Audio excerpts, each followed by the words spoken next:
ఓం శాంతి. జై గురుదేవ్ నరేంద్ర బంధుకి, అమ్మా నాన్నలకు నమో నమః. వెల్కమ్ టు నిర్మల్ సంజ్యోతి మందిర్ అండి. ఇప్పుడు మనం చిత్తానికి 5 అవస్థలు ఉన్నాయి. అంటే స్టేట్ ఆఫ్ మైండ్ అంటే మైండ్ ఏ స్టేటస్లో ఉంది, ఏ స్టేట్లో ఉంది అంటే దాన్ని 5 రకాలుగా విభజింపబడి ఉంది. పతంజలి సూత్రాల్లో ఆయన చెప్పి ఉన్నాడు. ఒకటి క్షిప్త, రెండవది మూడవది విక్షిప్త, నాలుగవది ఏకాగ్ర, 5 నిరుద్ధ. క్షిప్తావస్థ అంటే దేవతలకు ఇది ఎక్కువగా ఉంటుంది. ఎందుకు దేవతలకి ఉంటుంది, అలాగే మనుషులకు కూడా ఎక్కువగా ఉంటుంది. ఈ మైండ్ బాగా డిస్టర్బ్ మైండ్ అనమాట. కంప్లీట్గా డిస్టర్బ్గా ఉంటుంది. అంటే ఎప్పుడు ఒక చోట నిలబెట్టనీయకుండా ఇంకో చోట ఇట్లా ఒకదాని మీద ఒకటి. ఫర్ ఎగ్జాంపుల్ దేవుళ్ళకి ఎందుకు డిస్టర్బెన్స్ మైండ్ ఉంటుందని మీరు అడగచ్చు. అవునా? ఎందుకు ఉంటుందంటే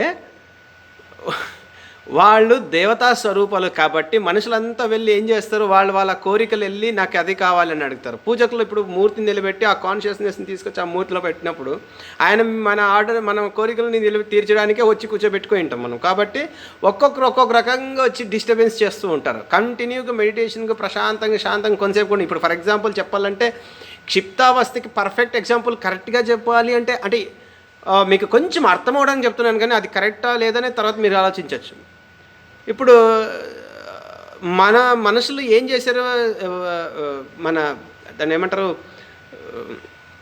వెంకటేశ్వర స్వామిని కంటిన్యూగా పూజలు చేస్తూనే ఉంటారు, అంత దర్శనం చేపిస్తూనే ఉంటారు. ఇంకా ఆయన ఎప్పుడు రెస్ట్ తీసుకోవాలి? అంటే మైండ్కి ఆయనకేంది, ఇప్పుడు వచ్చి స్వామి నాకు అది కావాలని చెప్పేసి ఉంటుంది, స్వామి ఇది కావాలి, స్వామి అది కావాలి, అట్లే కంటిన్యూగా డిస్టర్బెన్స్గా ఉంటుంది. అలాగే దేవుళ్ళందరికీ అందుకే క్షిప్తావస్థ అన్నారు. మనుషులకి ఎందుకు ఉంటుంది అంటారా? ఫర్ ఎగ్జాంపుల్ మనిషి ఈజ్ ఏ ఫాదర్ అనుకోండి. ఆ ఫాదర్కి ఒక రకమైన డిస్టర్బెన్స్ ఉంటుంది, మదర్కు ఇంకో రకమైన డిస్టర్బెన్స్. మదర్ మైండ్ అంతా 4-5 పిల్లల మంది ఉన్నారు అనుకో, ఒక్కొక్కరికి ఒక్కొక్క రకంగా వచ్చి డిస్టర్బ్ చేస్తూనే ఉంటారు. పనులు ఎక్కడ ఏకాగ్రత చేయనీరు పిల్లలు.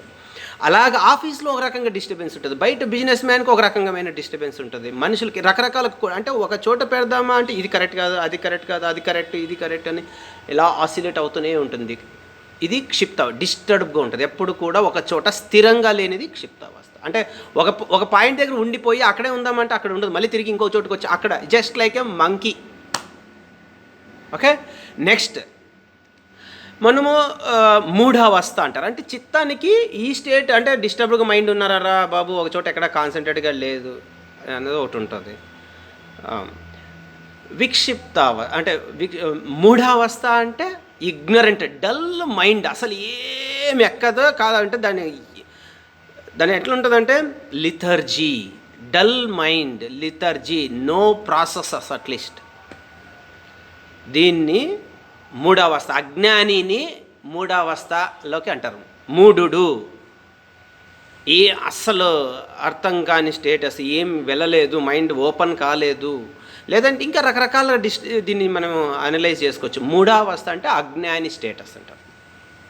ఓకే, మూర్ఖుడి యొక్క స్టేటస్ మూఢావస్థ. అందుకే భజ గోవిందం గోవిందం భజ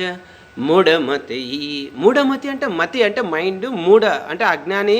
అరే అజ్ఞాని, నువ్వు అన్నీ పక్కకు పెట్టేసి భజయించు గోవిందాన్ని అని చెప్తున్నాడు మనకి ఆదిశంకరాచార్య. అలా చెప్పారు కదా. అలాగే నెక్స్ట్ విక్షిప్తావస్థ. ఈ విక్షిప్తావస్థ ఎవరికి ఉంటుంది అంటే వివేక జ్ఞానానికి. ఇప్పుడు ఇక్కడ 1 పాయింట్ దాని అంటే మనం ఏం చేస్తామంటే ఇక్కడ విక్షిప్తావస్థ స్పెషల్లీ నివృత్తి లక్షణం. అంటే నివృత్తి అంటే ఏంటి, వృత్తులను ఆపేయడము, లేదా వృత్తులను కంప్లీట్గా స్టాప్ చేయడము, లేదంటే ఏ వృత్తి లేని స్థితి. అంటే ఏమీ ఆలోచించట్లా. ఫర్ ఎగ్జాంపుల్ మనకు ఎవరైనా ఇంట్లో డిమైజ్ అయ్యారు, ఏమైనా ఆలోచిస్తాం మైండ్? ఏం ఆలోచించాం కదా.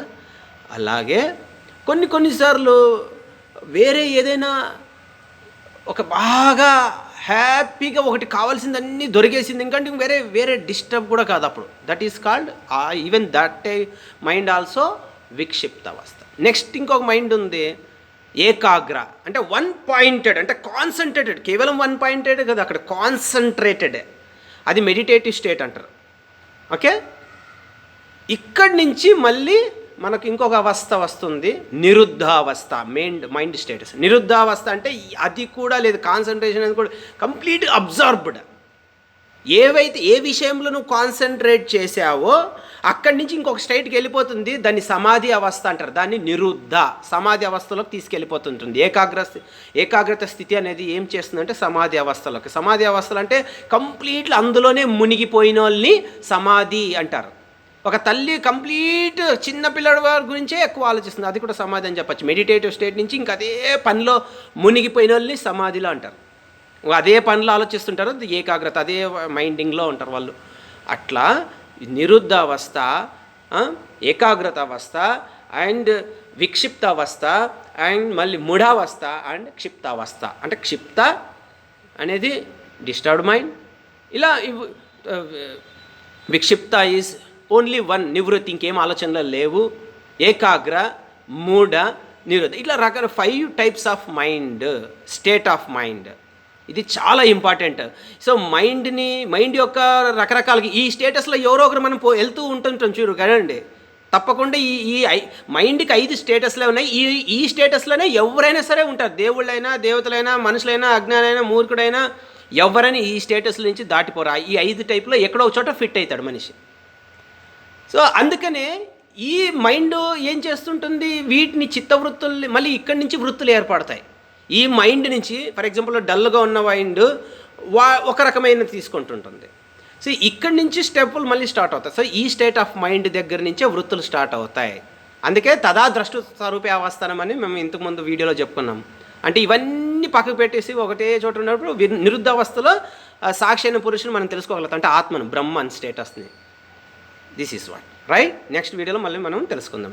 ఓం శాంతి. Thank you. ఓం.